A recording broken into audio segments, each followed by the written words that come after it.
Hello, everyone. Welcome to the Wandering Podcast, where we take advisement from outside the box. I'm Rihanna Ritter, your host.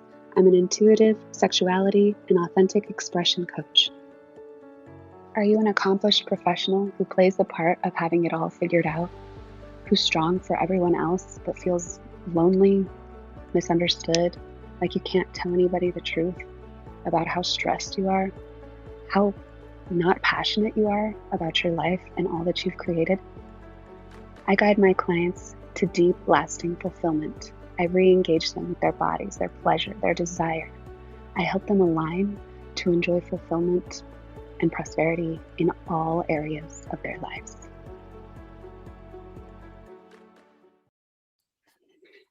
Hello, everyone. Today, my guest is Hope Rose. She's the founder of Hope Rose Speaks. Thank you for being here. Thank you so much for having me. Yeah, it's great to have you. So Hope Rose Speaks is, you help people with grief, and tell us about it and how you decided to start it. Yeah, so Hope Rose is a metaphor for rising from the ashes, and Source gave me this name 3 years ago. And I was walking through some very difficult times and circumstances and didn't know how this name it just came to me. It was just such a divine encounter. And as my story kind of unfolded and, was talking to other spiritual people on my path, they were like, it's a movement. And I was like, oh, you're right. It's definitely a movement.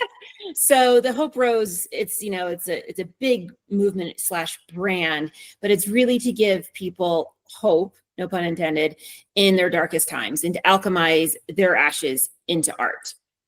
And so, one of the things I like to say is everybody has a masterpiece inside them, and it's, covered up by fear, guilt, shame, childhood trauma, generational trauma. And my role is to guide them to their masterpiece. So that way everyone can experience their joy, their love, their light, and the world is waiting for your masterpiece to be revealed. And so the Hope Rose movement kind of inspires that.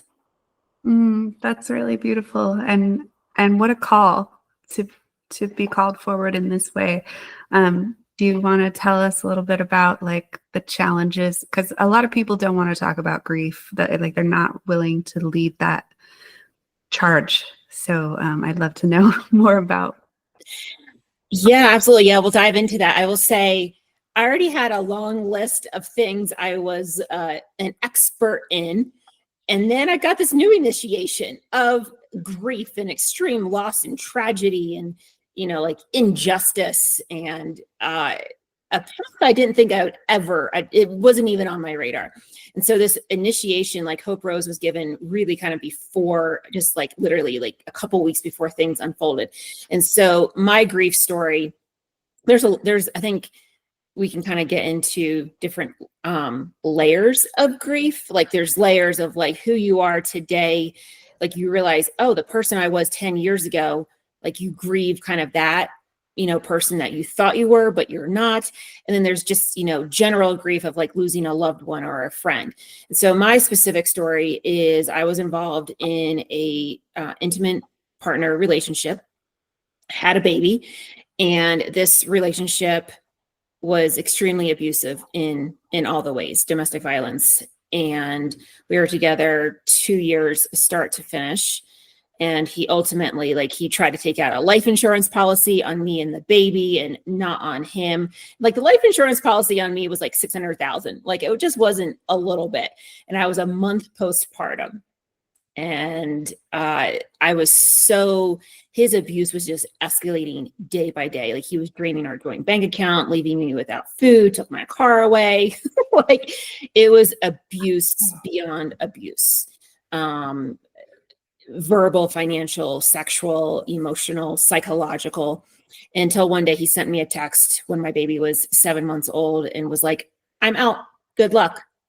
Not telling you where I'm going, when I'm going to come back, and we live together.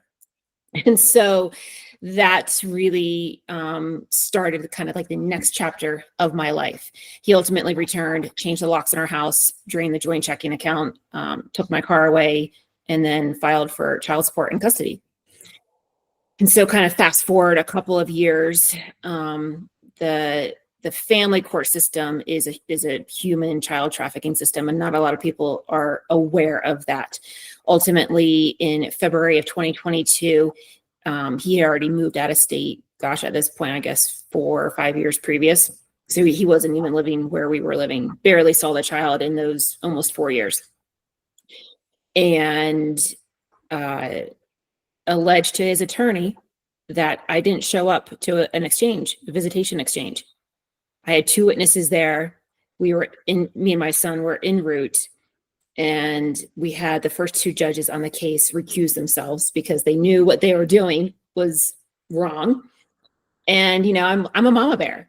Like, I know the system. Like, you're not going to bully me. And I was calling them out on their egregious actions.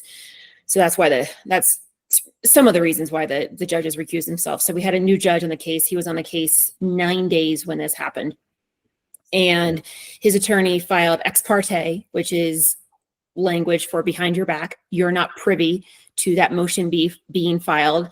It's a violation of your due process rights. And they typically, again, our system is so corrupted by design. You typically the ex partes are reserved for like extreme abuse cases, like, a child is literally in danger. This literally was, she allegedly didn't show up to a visit exchange. And my child had lived with me his entire life, 24/7, 365, healthy, thriving community. Like, everybody knew us. And, there's still some trauma here because it's so appalling what happened next. And the judge signed this order behind my back, giving my ex, the perpetrator in this matter, full legal custody. Literally just ripping the child out of my arms with no evidence, no witnesses, all hearsay. This is the system we are living in. And so when I got that order, I was in shock, and I was like, you're not going, like, I know what my ex is capable of. And, I had been fighting with, the domestic violence advocacy groups, trying to get, us protection and all of that. And I was like, I'm going to keep my son safe. Like, this is against my parental rights. This is against my human rights. This is against just rights in general. Like, and this is what child trafficking is. When a person can sign a piece of paper, it's like a transaction. And so a lot of people think child trafficking is, children coming over the border. No, we have child trafficking going on in our courthouses every single day, all across the globe. And so we had the ex parte Zoom hearing the following week, and his attorney goes, and the mother won't bend her knee. She literally said that on record. And I knew right then and there, my intuition, spiritual intuition, was correct all along. This was not about what was right for the child. This was about beating me to a pulp. We're going to tell you, the system is more powerful than you. And she further ordered the court, if the mother doesn't turn over her child within 4 days to law enforcement CPS, again, no evidence of anything. The only thing I wasn't doing is that I was protecting my child. Like, that's what I was doing. There was no like drug, alcohol, like unfitness. Like, they knew I was a stand-up mother, and they come after mothers like myself. That's what the system does. And she ordered the court to, if the mother doesn't turn over her child, we're going to file for default judgment, which again means they can write whatever they want on this piece of paper, and the judge will sign it. And so that's exactly what they did. There was no biological way my system, when as a mother, like your human system will not allow you just to turn over your child like a suitcase. I mean, it's just, what mother is ever just going to like hand their child over? I mean, I don't know if I will ever get over this, because it's just so traumatic.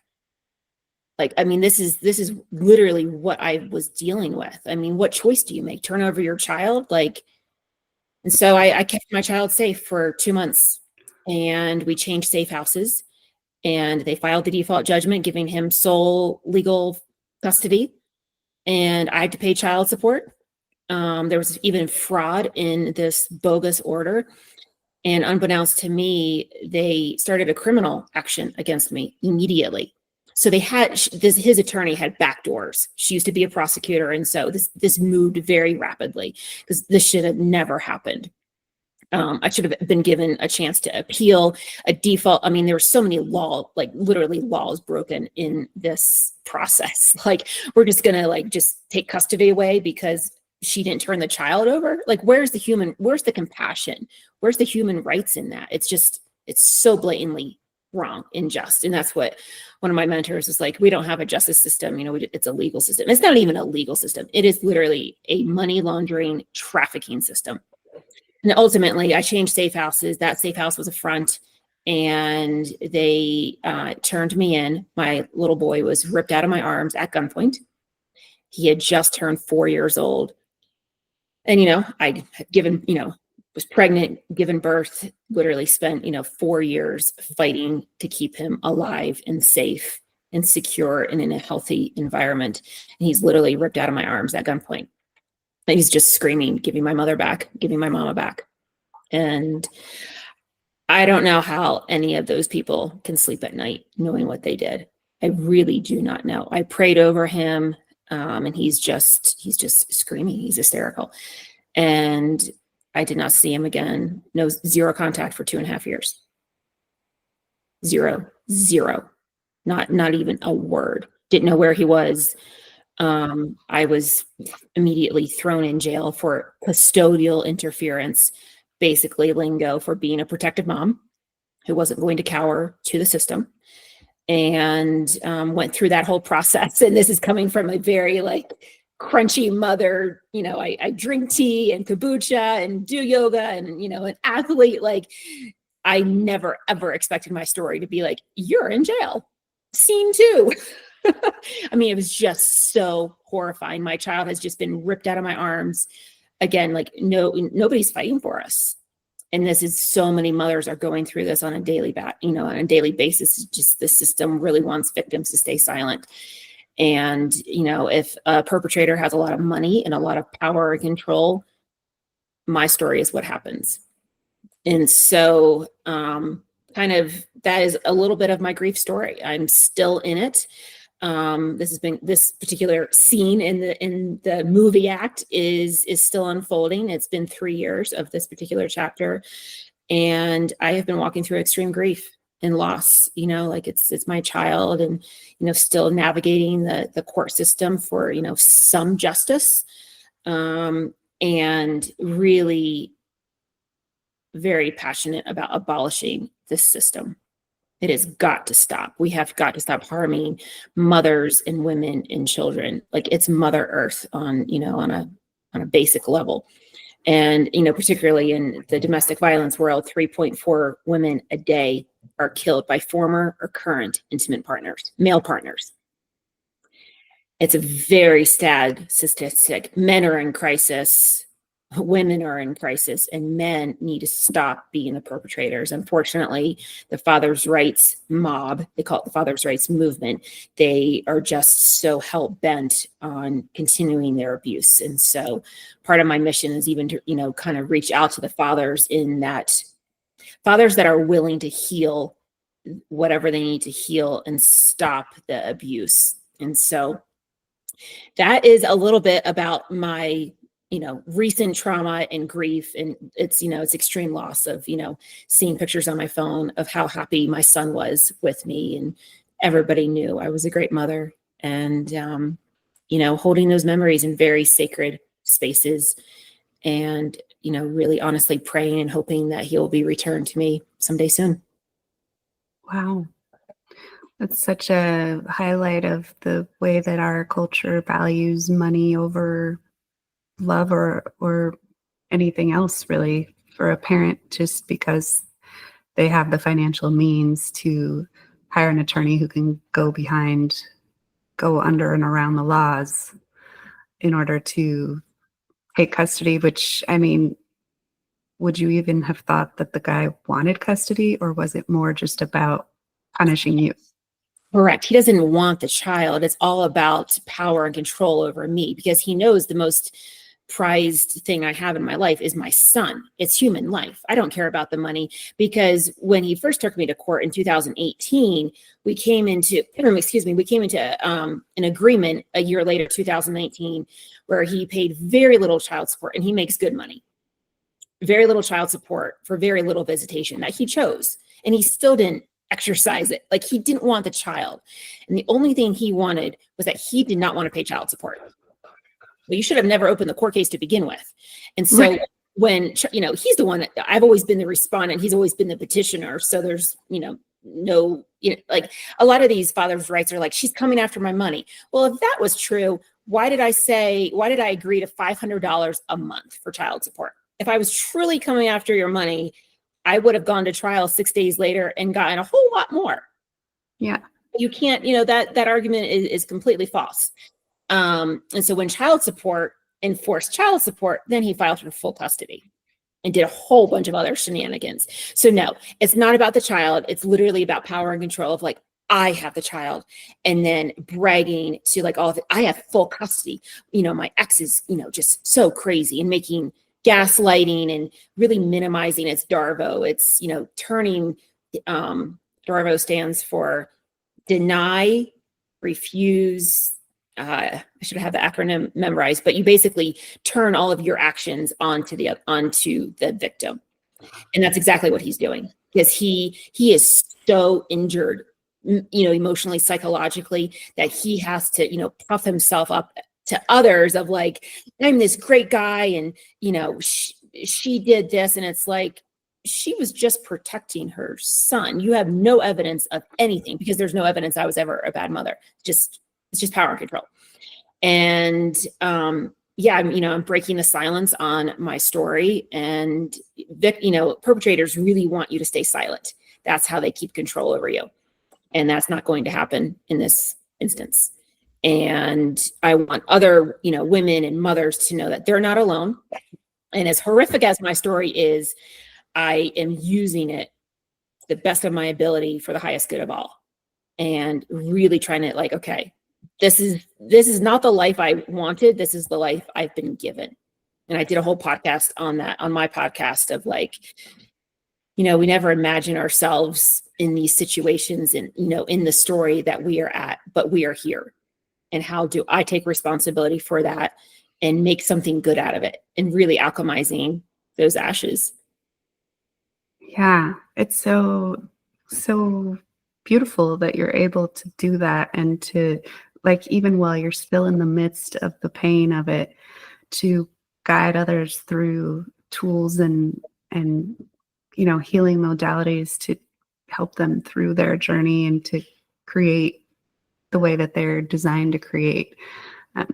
It's one of those stories where it's like, I never would have been doing this work had I not experienced this level of pain. And so, that's what qualifies me to guide others through it. And it's just like, it's wild, and I don't know, it's really beautiful that you have the courage to do that. And thank you. Yeah, and I will be completely transparent and honest. Like, I have very dark days. There are, mornings where I do not want to get up, and it's just like, I miss my baby. He'll be 7. I've missed birthdays. Like, his life was stolen. Like, his childhood was just stolen. And like, you can go down the rabbit trail of like what he's being told, and just to be just ripped away from his mother. It's so inhumane. And as painful as this story is, I want people to realize what's happening. And I guess, like, I have this capacity to hold a lot of this really deep stuff, and it is inhumane to do this to a child, to a mother. It's just inhumane. It's just end of story, period. And so, really abolishing this court system, they're just continuing to perpetrate the violence and the abuse, because now my child is going through this abuse cycle. And if he's not able to pull out of it, then they just kind of continue it. They're more apt to get in trouble. Oh, and then they're in the juvenile system, and you just continue, then they become, male abusers. yeah, So exactly. it's all by design. It's no coincidence this is happening. It's like, the more we can create abuse and trauma, the more money we make. I mean, that's really what it comes down to. It's like, oh, we continue the system because now we're going to have more perpetrators and more violence and more crimes. That's how they make their money. It's bread and butter. It's, the family court, to include foster care and CPS, like there's a lot of umbrellas underneath of it. It's an $80 billion a year industry. They don't want that gone. Well, you picked the wrong person to mess with. We're going to make sure it's gone. Like this generational abuse in trauma, it stops now. Mother Earth is Mother Earth and mothers, like we are screaming for healing on a soul level, on a soil level. Like it is time. It's time to stop, this back and forth and manipulation. It's just like, come clean. Like one of my ideas is, before any family court is initiated, like you go do your healing for a year, go sit with Mother Aya, or just, like very deep inner child work, fix what you need to fix. I am not an advocate for, perpetrators and victims to be in therapy together. So I want to be very clear on that, but separate healing paths. Like you go fix what you need to fix. You fix what, you heal. Nothing, like you're not broken, but how did you bring into your field this particular energy? And so really just, trying to start like some grassroots, practices to end this, over 3 women a day are killed. Like it's just awful. Is nobody applying this? Like it's really bad. We can't manage our anger. We're so led by greed and power and control that we're just going to go kill a woman because she's quote unquote taking my money. Like literally, I just read an article last week. I guess millions of assets were, at stake in a divorce, and the soon-to-be ex hired a bunch of hitmen to kill his soon-to-be ex-wife, and now they're all in jail. What did that get you? A woman is now gone. You're in jail. Like there's no else. Like you don't have any assets now anyway.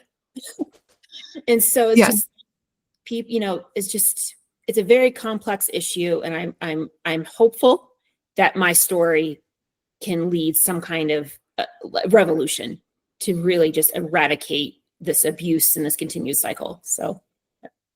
Yeah, part of the problem is, as you said, the court, the whole legal system and the way that we approach that is just, we're going to just assign consequences instead of, wait a minute, what's going on that you feel like you need to abuse this woman, never show up for the child, and then demand to have the custody? Like, your mental health needs to be addressed. That's not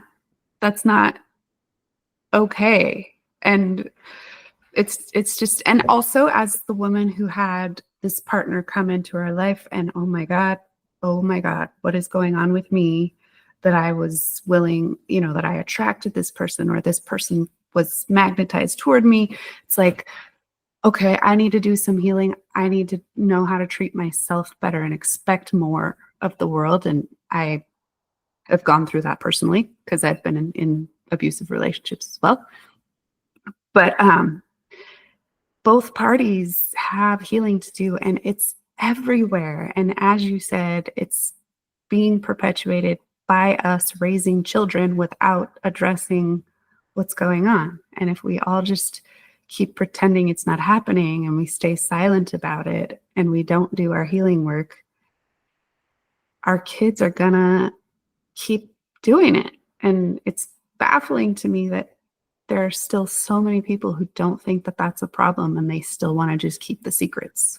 It's like, why would that be the best option? I have a friend who also had a issue with her child being taken by CPS. It was different. It wasn't a domestic violence issue, but it's just to highlight that this is a trafficking kind of situation, and there is a profit interest in it. Her child, she was in the hospital. Her husband was in the hospital. and for different things, but at the same time. And his family came and took the kids, and then um, she was just really treated badly by the medical system while CPS was trying to just take the child. And so she, recovered and got out of the hospital. Her husband had cancer, so he died, but she was unable to get them to give her son back for no reason at all, other than that they wanted to put him up for adoption for the money that they were going to get from it. And so he has been adopted. She has since found him and who has adopted him. And now she's going through the dilemma of, well, now he's 9 years old. Do I uproot his life? Because he looks like he's okay. The people look like they're decent people. Like, how do I deal with this? And I mean, just kidnap children and take them from their parents is not, it's terrible for the child. It's, from a spiritual perspective, if we think about the soul journey, like children pick their parents, before they come into the body. That's one belief system. That's what I believe. So there's a journey to be had, and healing is available to everybody. It's available, and a lot of people don't know about it, and they think it's scary, and they think it's going to be too hard and too painful, and they can't handle it. And it's so not true. Healing feels good. It feels like relief. So we need to be more focused on doing it. Yeah, women, I need to take notes of what I want to cover. One resource for your friend could be reaching out to Rachel Bruno.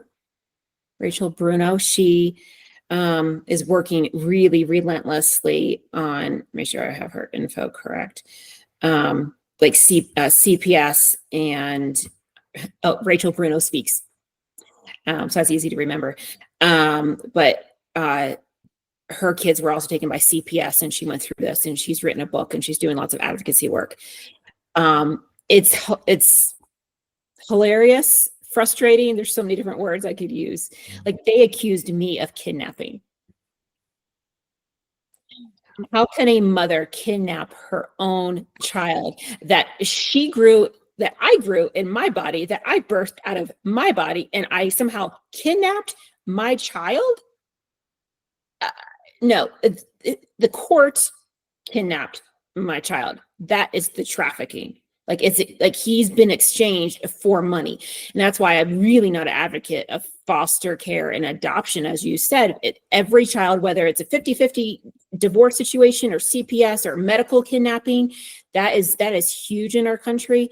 It's all human child trafficking. I mean, I was even trafficked by definition.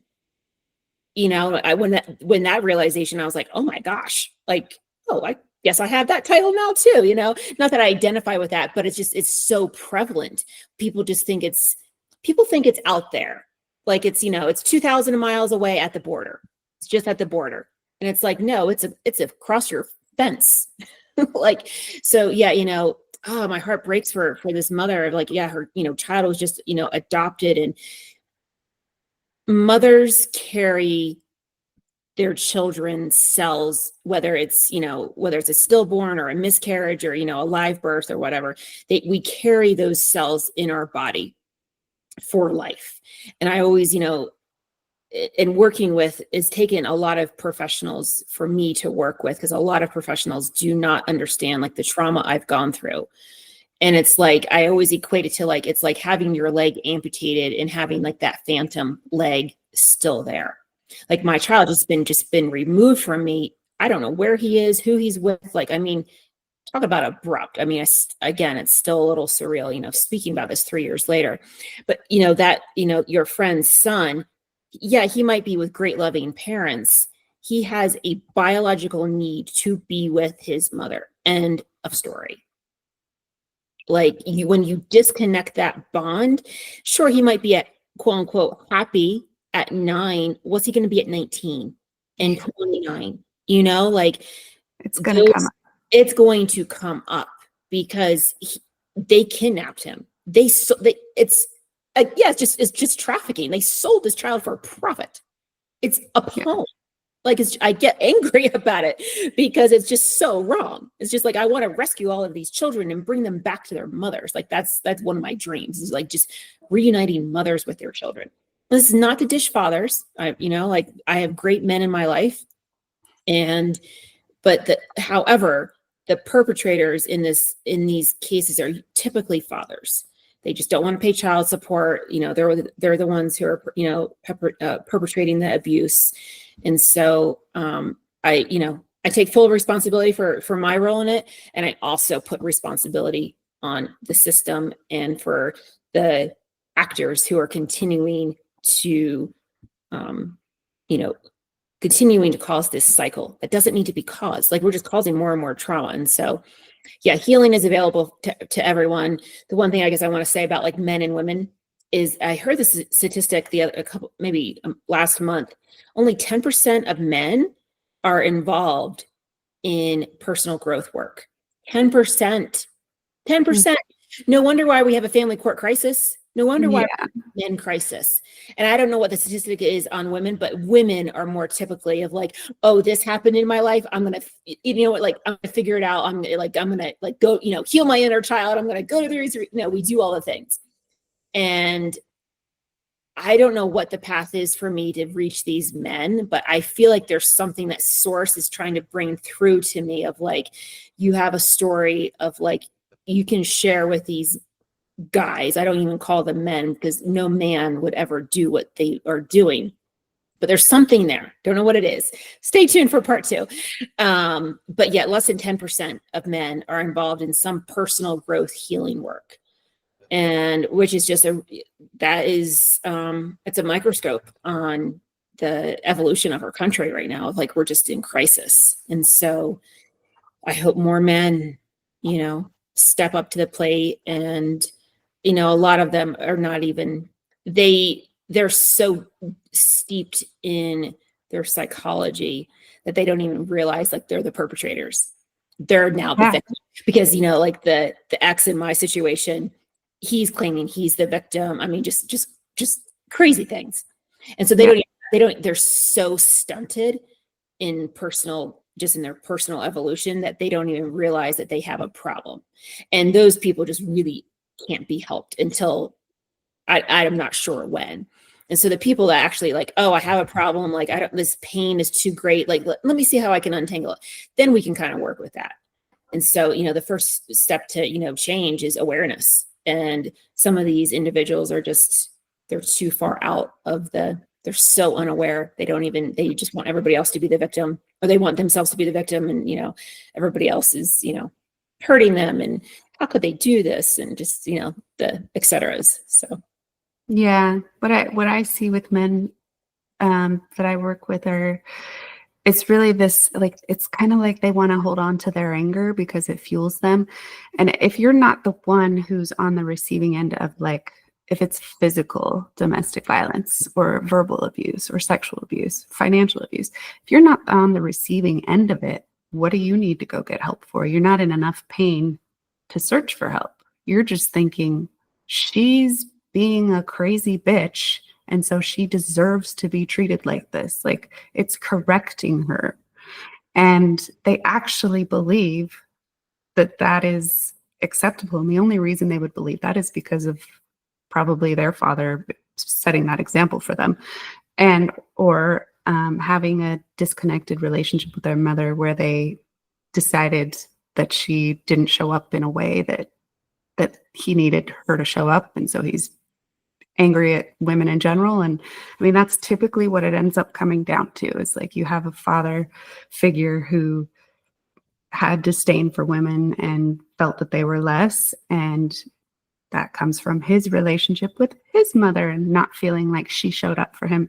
And as children, we feel like our parents don't show up for us. Like, we all feel that way in some way. Even if you had the happiest childhood ever, your parent failed you in some way. And there's a wound in all of us. And so many people think that they don't need to ever address that wound and heal it. And they don't think that their behavior and their pain is causing anybody else pain. I was watching a Carolyn Mace presentation the other day, and she said, how many people are in therapy because of you? Like, you never ask yourself that. And we all need to ask ourselves that, because when I'm on the, when I decided to be celibate for a year and a half after my divorce, because I knew, I was in a pattern. Like, my relationships were all abusive. And this one was the least severe. It was more, psychological than anything else. But I didn't want to keep repeating the pattern. So that's why, as the woman, I went and got into the personal development and started doing my work. He thinks that I just up and left out of nowhere for no reason at all. And he's just shocked. And that's just the way he loves.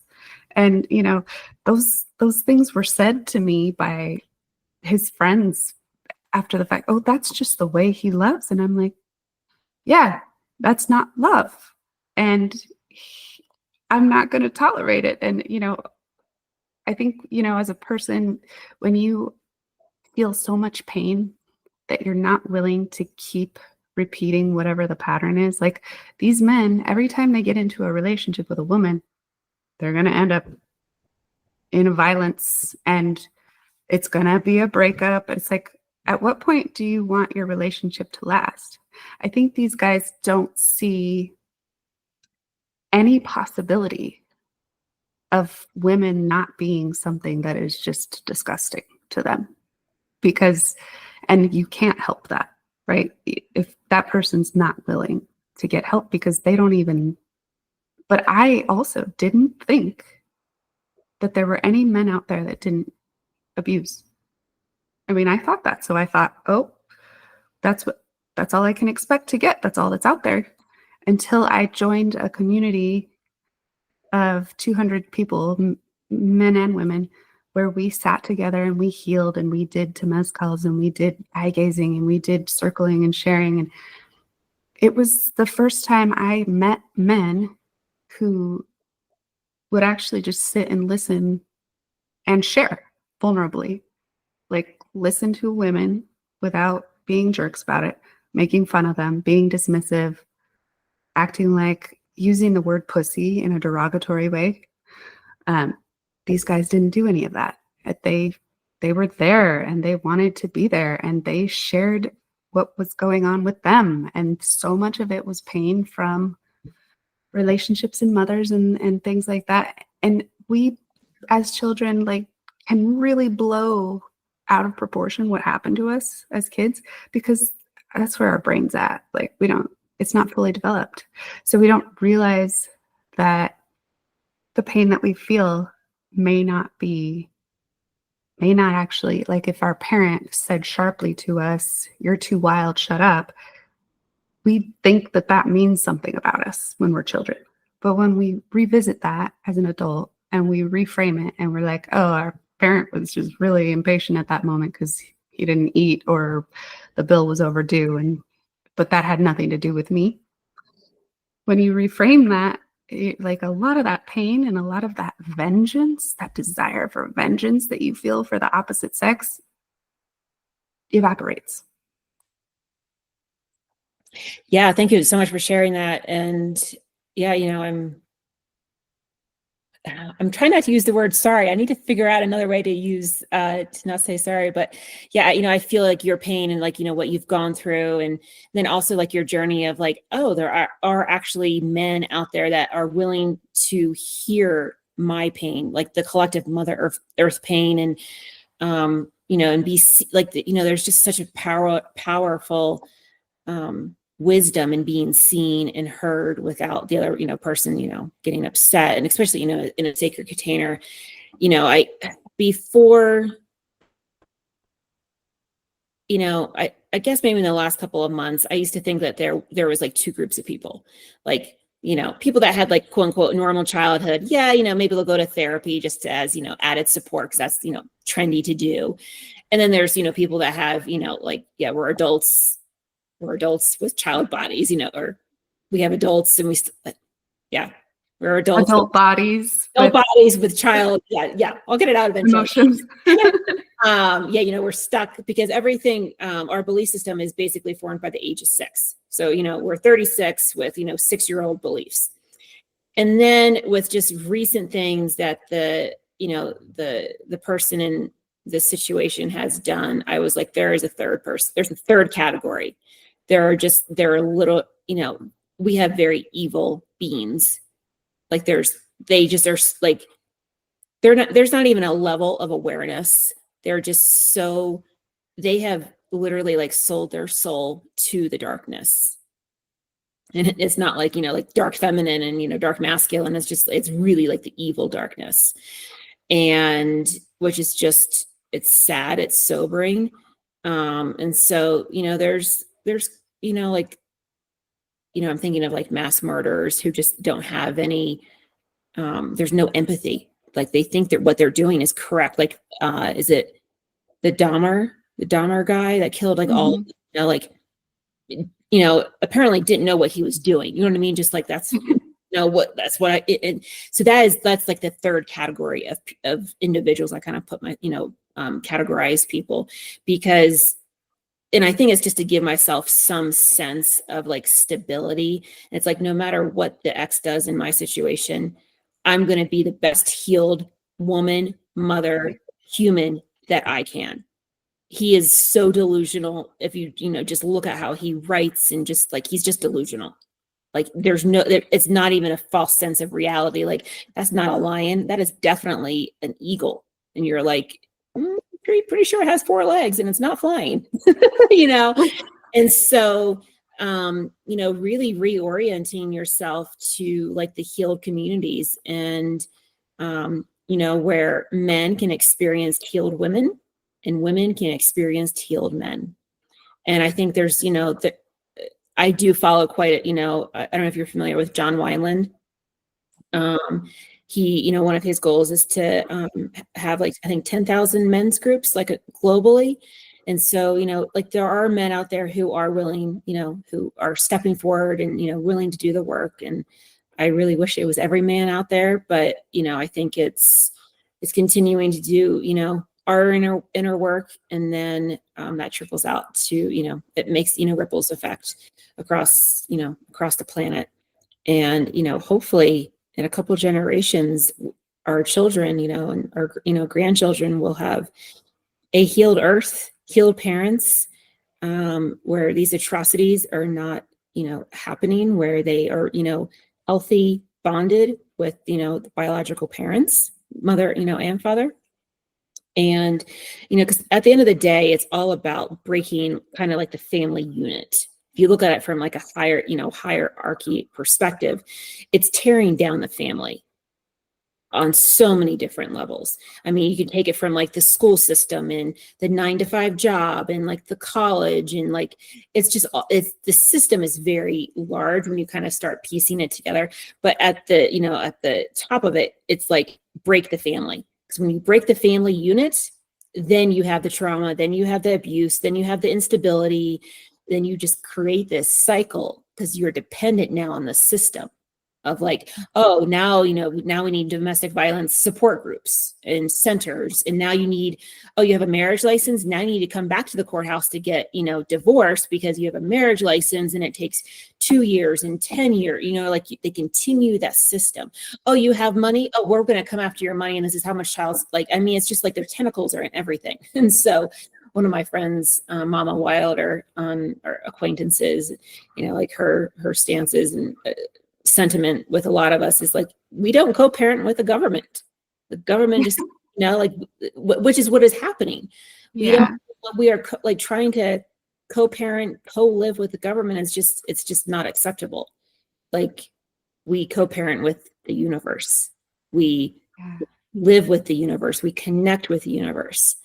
And that's where our focus needs to be, on connecting with the soil, the land, how it nourishes us. I mean, if you just look at it from the Mother Earth perspective, like we are just destroying our land by the second with all the glyphosate and Roundup and, environmental toxins.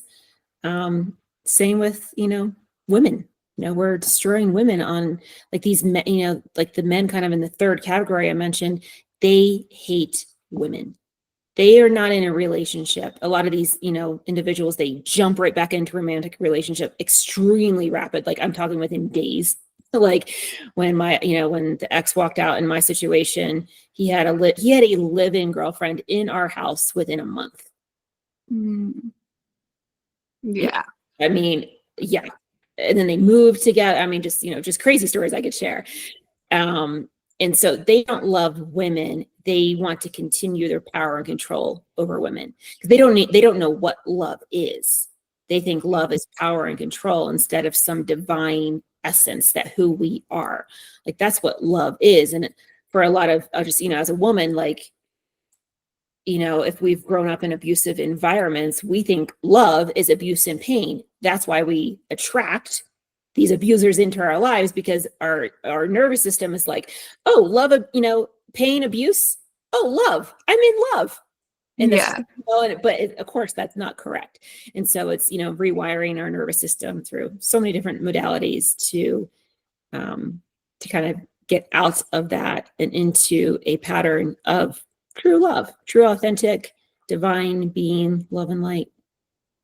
Yeah, where there's mutual respect between both sexes, and yet the polarity is still there, so that the attraction is still there. And there's so much to learn about all of that, because especially women who have been abused, like we don't want men that are like strong mountain, kind of the mountain, because like we're like, that's dangerous, they're too controlling there. But then when you heal and you're with a man who's actually like in his divine masculine, which nobody is 100% of the time, we can't have that expectation, we are humans, but overall mostly in his divine masculine, where that's his focus, then you aren't afraid of that strength, and it doesn't threaten you because he doesn't threaten you.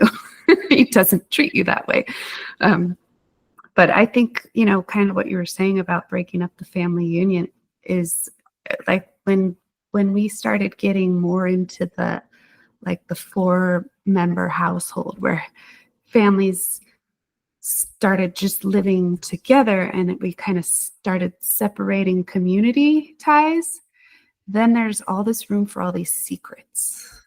And then, I even watch it between my kids, and like we will speak to each other in the immediate family, and we would never speak to anybody else that way. There's this container for secrets and taking rage out on each other that shouldn't be there.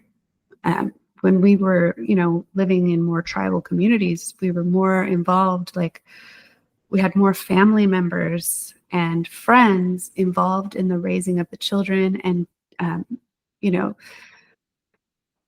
spreading the workload around, and not spending our time, like you said, at 9-to-5 job, school, college, like separate. You're so distracted by all these secular goals that we're putting into your head that there's no sense of community, there's no sense of connection and intimacy. And so it breeds this place for separation and secrets. And we really need tighter communities and more open, vulnerable. Like people used to sit around and talk. They don't have time for that anymore. They spend all of their time working or on a device, or you name it. Yeah, we no longer have family dinners. Like, I'm sure there's statistics out there, and I'm not a big statistic person, but I would venture to say, how often does a family, sit at the table all together with no devices on, even once a week? They're just ordering takeout, and maybe the father comes home and takes Johnny to soccer practice, and then the mother comes home and takes the daughter to dance. And it's like we're just walking zombies in the middle of the night. And then the other thing, to that whole point is that is probably a large reason why mothers go through postpartum depression, because we no longer have mothers and aunts and cousins and uncles to like stoke the fire. I'm talking about, ancient days, bring a meal. Like we're isolated. We're in a siloed environment, and it just trickles out into everything. Because now the mother is being abused. She can't say anything. Her family's not there, and abuse lives in isolation. She's isolated, and it could be very minor abuse. It could be major. There's, a wide spectrum of, what abuse looks like, but she can never, it's so insidious, and she's isolated. She doesn't have community around her. She doesn't have her tribe. She doesn't have her village. What it says, it takes a village to raise a child, but we are no longer in the village. And now we're trying to recreate villages like backwards. It's like, oh, we're going to create community. It's like, well, you really need your family. And like their family has just been destroyed on every single level. No family meals. We're not cooking together. We don't even know what we're eating. We're just eating takeout. We're, going to the, PTO meetings. It's like, well, why don't you have a PTO meeting in your house? Like, let's get out, And so this abuse is thriving right now because there's no family unit. The mother, even in a marriage, over 50% of marriages end in divorce. And this all comes back to like, there's no unity because the village has been just separated. Instead, the government has come in, the system has come in. It's like, oh, we'll be your village. Well, how's that working in the country? Not very well. Yeah. Yeah. Women are dying rapidly on a daily basis. We still have abuse. So something needs to change. And, I'm here for it. I'm here to be that catalyst or whatever I can do to we need to make something happen. Like this is a revolution. Like this is a humanity cause. Like humanity is going to go extinct here relatively soon. I just was listening to a video with Zach Bush yesterday, and he said that I think it's Americans reproductive rate has dropped below 1.6%. We will be extinct in a couple of generations. Like we cannot reproduce. Wow. Like he's like, forget biohacking. We're not even, it doesn't matter if you live to 180. We're not what does that matter when we, in a couple of generations, we're literally going to be extinct. Very interesting. Yeah. I mean, it's mind blowing. Well, it's interesting because humans have the ability, we have consciousness. So what we could see in that is, well, yeah, we're destroying the planet, so the planet's going to destroy us. I mean, however it needs to happen, if it just takes a couple generations and we're not reproducing anymore. Like, I was never concerned that the planet would be destroyed by us. I was like, no, the planet will make sure it stays. This is part of the solar system, but we don't have to be here. Like, species go extinct all the time. So what do we want to do?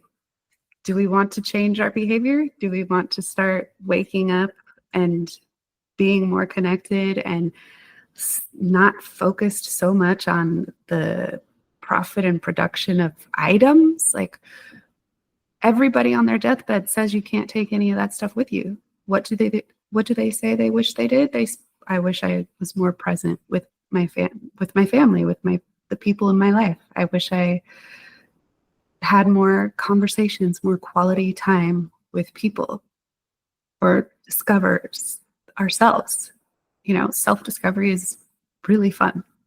There's a lot of pleasure in it. And we just have so much guilt around pleasure, and it's just another huge problem, especially for women.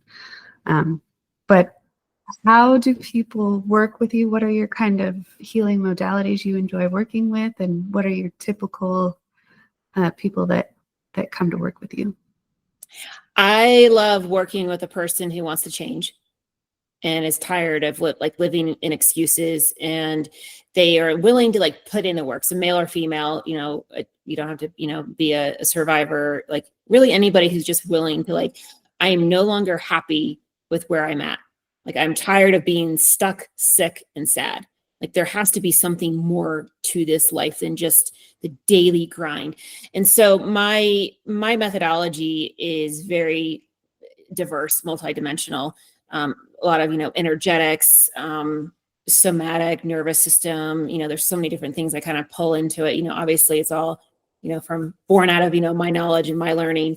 And then I am very passionate about like the tangible 3D living as well, of like, yeah, we can work on all the energetics and, inner child healing and, the father wound and the mother wound and the beliefs and like all, the psychology of it.